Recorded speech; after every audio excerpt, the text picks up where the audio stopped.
Movie की शुरुआत में हमें मंगोलियन बॉर्डर दिखाया जाता है, जहां सोल्जर्स को खुदाई करते हुए बहुत ही विशाल काया कंकाल मिलते हैं जो किसी अजीब से जीव के होते हैं। इसके साथ उनको कुछ डेड बॉडीज भी मिलती हैं जो हजारों साल गुजर जाने के बाद भी फ्रेश दिखाई देती हैं। इसके बाद हमें मूवी में सन 1960 का समय दिखाया जाता है, जहां हम प्रोफेसर यंग को देखते हैं जो इस पहाड़ को डिस्कवर करने के लिए एक टीम रेडी करता है।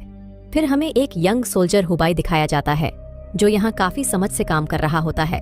उसके साथ और भी सोल्जर्स यहाँ काम करते हैं और यहाँ काम करना इतना मुश्किल होता है कि थकावट के कारण कई बार सोल्जर्स बेहोश हो जाते हैं और उन सबकी मदद करती हैं। प्रोफेसर यंग की बेटी पिंक, जो कि एक मेडिकल ऑफिसर होती है, हुबाई और पिन यहाँ काफी समय से होते हैं, इसीलिए दोनों एक दूसरे को पसंद करने लगते हैं और हुबाई को लगता है कि शायद वो पिन को पिछले जन्म से जानता है। एक दिन सभी लोगों को एक बहुत विशाल काया क्रिएचर का सर मिल जाता है। उसे निकालते ही अर्थक्वेक आने लगता है और अचानक केव में बहुत बड़ा एक्सप्लोसिव होता है, जिसके कारण कई लोग मर जाते हैं।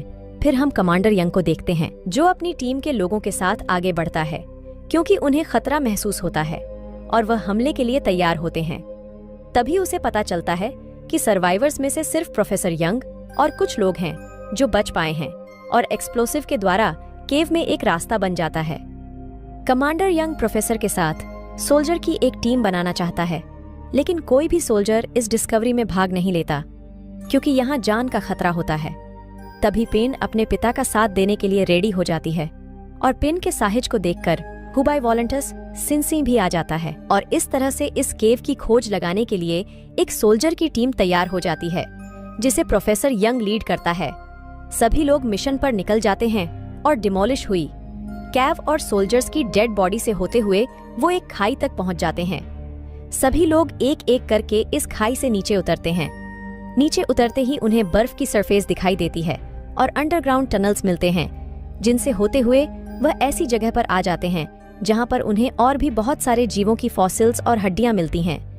ये टनल उन्हें एक रहस्यमयी जगह पर ले आता है जहां उन्हें दूर से एक पहाड़ दिखाई देता है। प्रोफेसर हुबाई को बताता है कि पुराने जमाने की कहावतों के अनुसार यहाँ पर कुछ लोग बसा करते थे जो बहुत ही शक्तिशाली थे और शायद यह वही जगह है और जो कुछ कहानियों में सुन रखा है वो सच है। तभी एक सोल्जर उन्हें बताता है कि उन्हें बहुत बड़े कदमों के निशान मिले हैं जो दिखने में डायनासोर के निशान जैसे लगते हैं। सभी लोग इन कदमों के निशानों का पीछा करते हुए आगे बढ़ते हैं, लेकिन ये नहीं जानते कि आगे एक बहुत बड़ा डायनासोर उनका इंतजार कर रहा है। रास्ते में उन्हें अजीब तरह के बर्ड्स दिखाई देते हैं, लेकिन जब सभी लोग उन्हें पास से देखते हैं तो पता चलता है कि ये सब बहुत ही अजीब से नन्ही चमगादड़ होती हैं।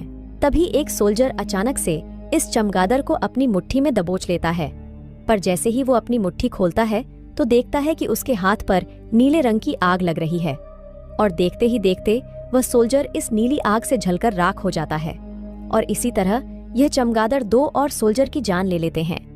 ये सब होता हुआ देख सभी सोल्जर इन चमगादड़ पर गोलियां बरसाने लगते हैं और दूर से एक बहुत बड़ा क्रिएचर उनकी गोलियों की आवाज सुन लेता है और आवाज का पीछा करते हुए उनकी ओर बढ़ने लगता है। इस क्रिएचर के मूव होने से एवलांच आ जाता है, जिसमें फंसकर कई सोल्जर्स अपनी जान से हाथ धो बैठते हैं और यहाँ से भागते हुए ऐसी जगह पर आ जाते हैं जहाँ उनके पास जंप करने के सिवा और कोई चारा नहीं होता। ग्रुप के सभी लोग रस्सियों की मदद से इस खाई में कूद जाते हैं और तभी अचानक हुबाई और पिन एक बर्फीली चट्टान के कारण हवा में लटक जाते हैं और उनकी रस्सी टूट जाती है, जिससे वह गहरी अंधेरी खाई में गिरते हुए दिखाई देते हैं। अगले सीन में हमें दिखाया जाता है कि पिंग और हुबाई जिंदा बच जाते हैं। हुबाई इस बात को लेकर हैरान दिखाई देता है कि आखिर वो जिंदा कैसे बच गए। ग्रुप में सिर्फ 4 लोग बच जाते हैं, जिनमें हुबाई, पिंग, प्रोफेसर और शिंग होते हैं। इसके बाद चारों बचा कुछ सामान इकट्ठा करते हैं और यहाँ से निकलने की कोशिश करते हैं। कुछ समय बाद वो एक बहुत बड़ी गुफा में आ जाते हैं, जिसके सेंटर में उन्हें एक विशाल टावर दिखाई देता है। प्रोफेसर इस टावर को पहचान लेता है और बताता है कि ये कंद लेन का रहस्यमय पैलेस है और इस जगह के बारे में यह बात फेमस है कि इसके 9 लेवल्स हैं जिनमें शैतान को कैद कर रखा है और इस टावर में सभी डेमोन्स की एक रानी भी कैद है जो धरती पर राज करना चाहती है।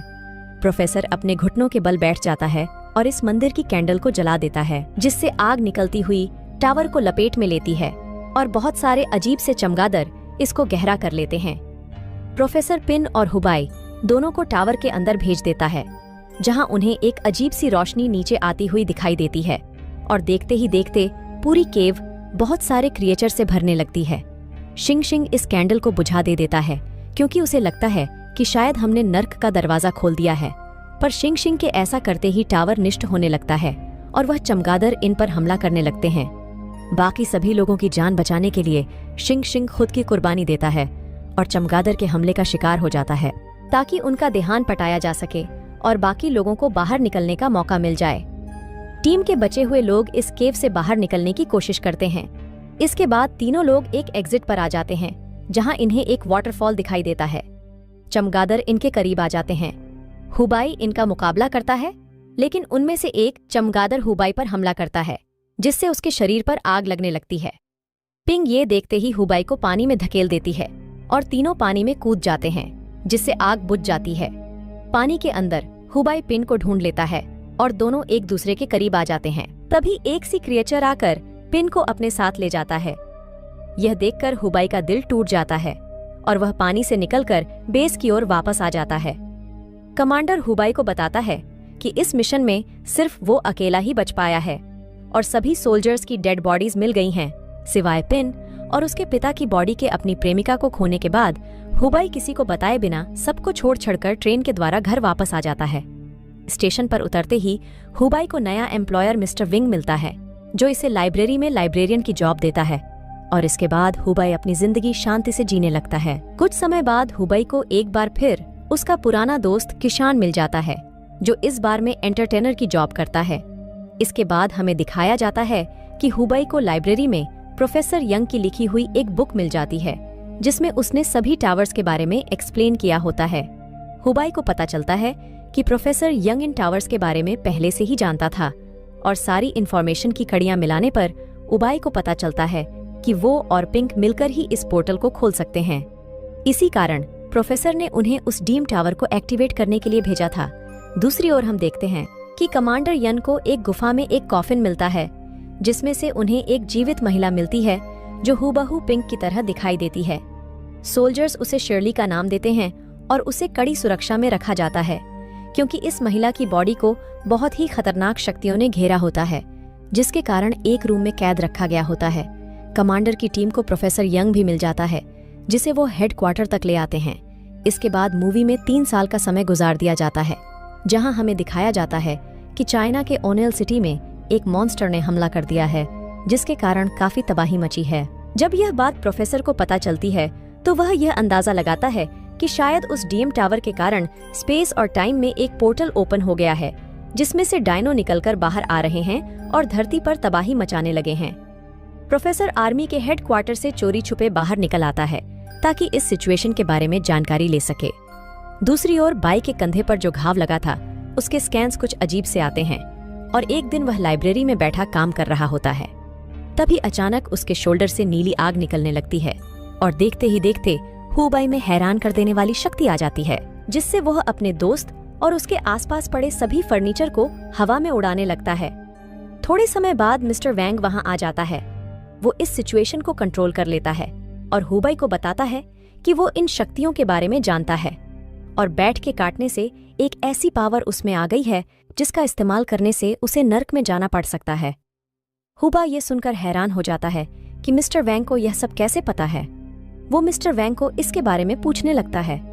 तभी अचानक मिस्टर वैंग अपनी शक्तियों का इस्तेमाल करते हुए इस लाइब्रेरी को एक टोब में बदल देता है और अपनी पहचान करवाता है कि वो प्रिंस ये है जो इसका पूर्वज है और हजारों सालों से डीम सन्स को कैद कर रहा है, और उसने उन क्रिएचर्स को कैद करने के लिए अपनी ही बॉडी को एक मकबरे में बंद कर दिया था और उनमें से कई डीम ने इंसानों का रूप ले रखा है और इस बार वह तुम्हारे पीछे हैं, क्योंकि तुम ही वह व्यक्ति हो जो इस टावर को ओपन कर सकता है। दूसरी ओर शर्ली की मेमोरी वापस आने लगती है और वह हुबाई से मिलने की रिक्वेस्ट करती है। कमांडर हुबाई उससे मिलने लाइब्रेरी में आ जाता है और उसे मिलिट्री ज्वाइन करने को कहता है, जिस पर वह इनकार कर देता है। पर जैसे ही हुबाई को पता चलता है कि पिन अभी जिंदा है, तो वह हेडक्वार्टर पर आने के लिए मान जाता है। इसके बाद कमांडर यंग हुबाई और केश न को नॉर्दर्न चाइना ले आता है, जहां हुबाई प्रोफेसर को ढूंढने के लिए बनाई हुई नई टीम से मिलता है।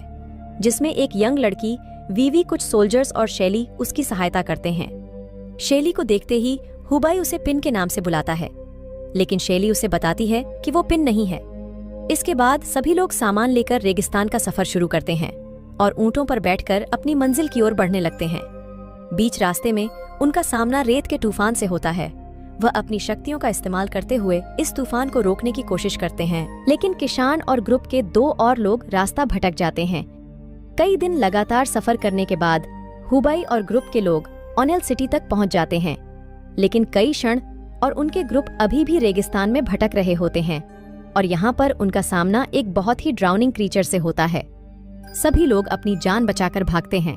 क्रीचर एक एक करके सभी की जान ले लेता है और उनमें से सिर्फ एक सोल्जर कैशन ओनेल सिटी तक पहुंचने में सफल हो जाता है और अपने मेन ग्रुप के साथ वापस मिल जाते हैं। यह जानने के बाद टीम पर क्रीचर ने हमला किया। हुबाई उन्हें वापस जाने को कहता है, लेकिन टीम वापस मुड़ने से इनकार कर देती है और तभी उन्हें चारों ओर से क्रीचर्स की आवाज सुनाई देने लगती है और सभी अपने वेपन्स उठाकर डीम से मुकाबला करने के लिए रेडी हो जाते हैं। अचानक एक क्रिएचर उन पर हमला करने वाला होता है और सभी लोग बड़ी तेजी से उसका मुकाबला करते हैं और उसे मार गिराते हैं।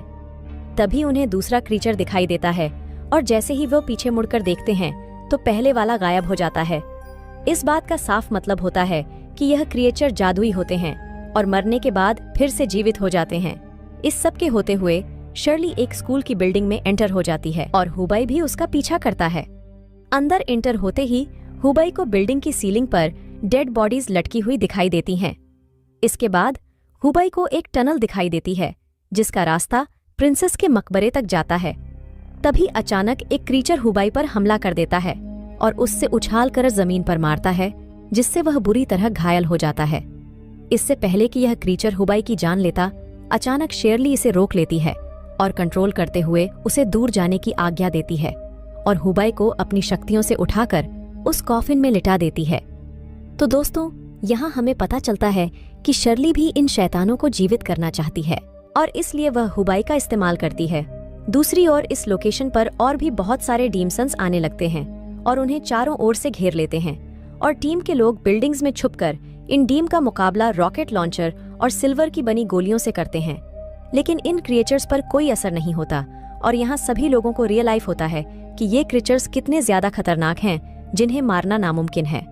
अगले सीन में हम देखते हैं कि वीवी स्टैचू की तरह बिहेव करती है ताकि डीम के वार से बच पाए। डीम इस पर चिल्लाता है और वहां से चला जाता है। मौका पाते ही वीवी बिल्डिंग से बाहर निकल आती है और कई जान के साथ बस में इंटर हो जाती है, लेकिन वह क्रीचर वहां भी आ जाता है और उन पर हमला करने लगता है। दूसरी ओर हुबाई की आंख खुल जाती है और वह मदद के लिए चिल्लाने लगता है और तभी उसकी शक्तियां उसके शरीर के घाव को भरने लगती हैं। पर अचानक से वो टेलीपोर्ट होकर डेमन टावर वाली गुफा में पहुंच जाता है, जहां वो देखता है कि वो क्रीचर पिंक की बॉडी को डेमन क्वीन के हवाले कर रहे हैं। यहाँ हुबाई को पता चलता है कि डेमन क्वीन ने पिंक की बॉडी को अपने वश में किया हुआ है। क्रीचर के जाते ही हुबाई डेमन क्वीन से मिलता है और वो कहता है कि वह पिन की जान बख्श दे, लेकिन क्वीन उसकी बात से इनकार कर देती है क्योंकि सिर्फ पिन की बॉडी की मदद से ही वो पोर्टल को ओपन कर सकती है। क्वीन हुबाई से कहती है कि वो इस टावर को एक्टिवेट करने में उसका साथ दे, लेकिन हुबाई उसकी बात मानने से इनकार कर देता है और कहता है कि उसे ओनेल सिटी में वापस दोबारा भेज दिया जाए और कहता है कि शायद वो इसका कोई और रास्ता निकालेगा। क्वीन सरप्राइजिंगली हुबाई की बात मान जाती है और इसे वापस ओनेल सिटी में टेलीपोर्ट कर देती है। यहाँ पहुँचते ही हुबाई को पता चलता है कि कैशन और वीवी पर एक क्रीचर हमला कर रहा है। हुबाई रॉकेट लॉन्चर से इस पर निशाना लगाता है और इसे नष्ट कर देता है। तभी ये दूसरा क्रिएचर हुबाई पर वार करता है, लेकिन शर्ली उसे बचा लेती है